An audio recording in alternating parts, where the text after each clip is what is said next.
Hello everyone, welcome to our panel presentation for Fire Emblem E3 2017. I'm Galistan, one of the writers and editors on the Staff of Ages team. We have a lot of exciting things coming down the pipeline in the very near future, so we thought it would be best to show you these things up close and personally. We will also cover what we've been doing recently with the hack, which will make for a good refresher if you haven't kept up with us since last FE3. Without further delay, let's take a look back at what we've done in the year leading up to today's presentation.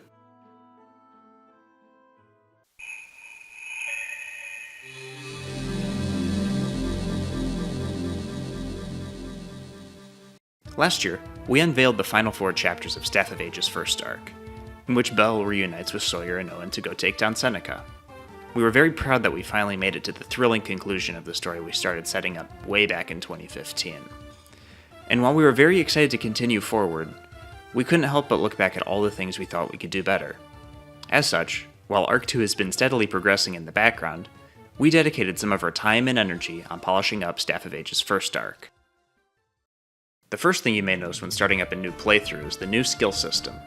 We implemented this feature at the beginning of July, and it's been featured in other hacks like Void's Blitzar Adventure, so many of you are probably already familiar with it. It bears a resemblance to skill systems in titles like Fire Emblem Awakening and Fire Emblem Fates, but is far less oppressive than in both those titles. Each unit is outfitted with one personal skill to start out with, alongside any baseline class skills like Canto and Steel. Taking a look at Belle here, for example, we can see that the only skills she has are her Canto skill, which allows her to move again after taking a non-combat action, as well as her personal skill, Swift Justice, which allows her to critically strike more often in a pinch. Each character's personal skill seeks to reflect their personality, or ideals, and will make each unit unique to command. But these aren't the only skills your characters will ever obtain. At level 10 of each character's base class and promoted class, they will receive a class skill that all members of their class will share, including many enemies. And as you can see, she is now outfitted with Charm, which will buff nearby allies' damage. We hope you'll enjoy using and playing around with the new skill system, and we'll be awaiting your feedback about it as well. And to wrap up the Arc 1 changes, let's talk about the story. We weren't 100% satisfied about many aspects of Arc 1's story. Many of the earlier chapters featured an antiquated writing style in comparison to the rest of the game. We've adjusted much of how the characters deliver their lines, but not about the content therein. It is still mostly the same story. The only major aspect of the story we heavily altered regarded a certain person with nebulous motivations. If you haven't played through Staff of Ages yet, and you're looking to get involved, please stop watching here and catch up to the end of Arc 1. The rest of the video will deal very heavily with spoilers.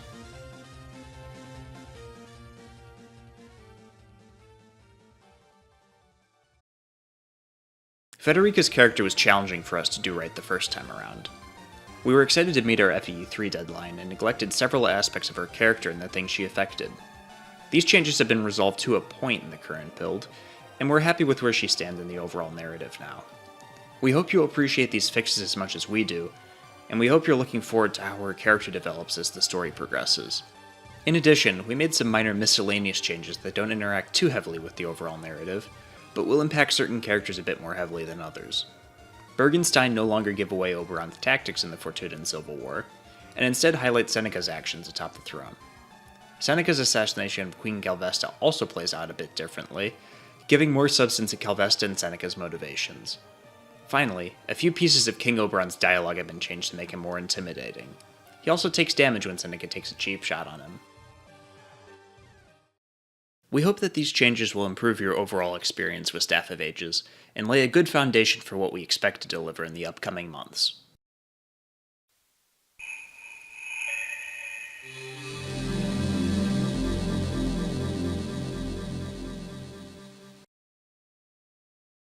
With Belle rendered comatose after her fateful encounter with King Oberon of Arenden, and Lords Owen and Sawyer separated, our writing team was presented with an interesting challenge about how to tackle the Staff of Ages route split.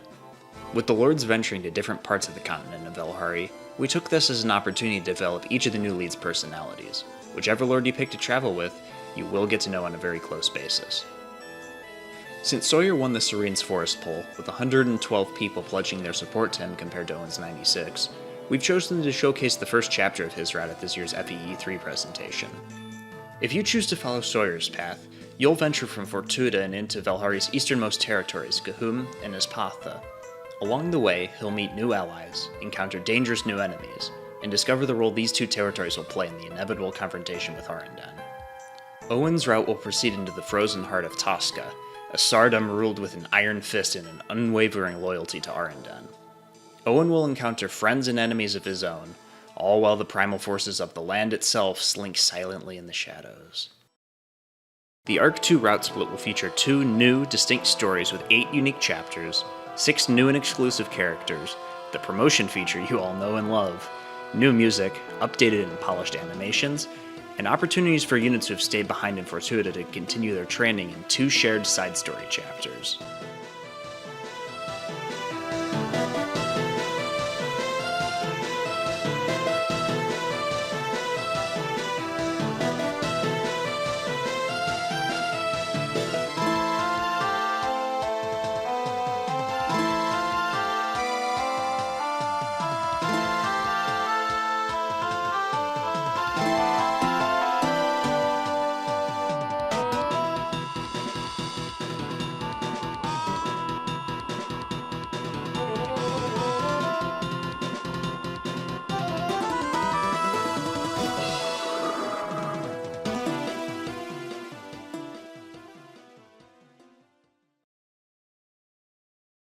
Thank you for supporting Staff of Ages.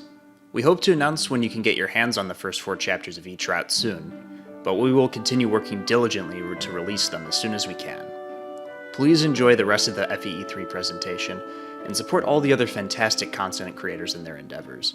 They, along with us, are working for you, the Fire Emblem community. Thank you.